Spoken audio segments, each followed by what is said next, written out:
Hello singles, this is Prophetess Erika Tucker with your word for the weekend. I just wanted to briefly encourage you today to not settle, okay?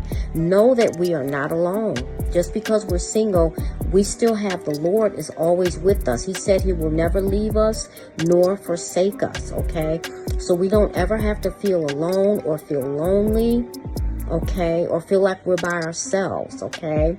I just wanted to touch briefly because not settling, the story of Abraham and Sarah came to my mind, and it kind of I was thinking about that story with them, and how they wanted the promise, she wanted a child, and they waited years, to have a child.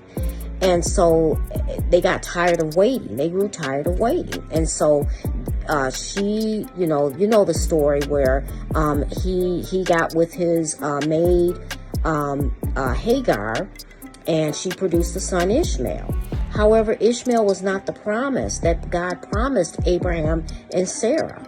He was not the promised child. Isaac was the promised child. Okay? So in a sense, Abraham and Sarah settled because they grew tired of waiting. Okay. Now Ishmael received some things from his father Abraham, but however, Isaac was the promised seed, and so therefore, he was the promise.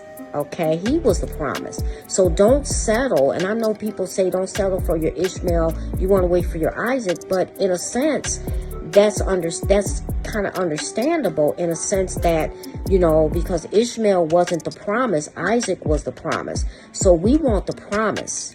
We want our God's best for our lives. We don't want something to where we settled on, okay? God has his best for us. His plans for us are good. He wants us to wait on his promise, okay?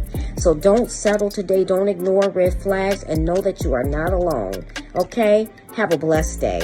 Bye-bye.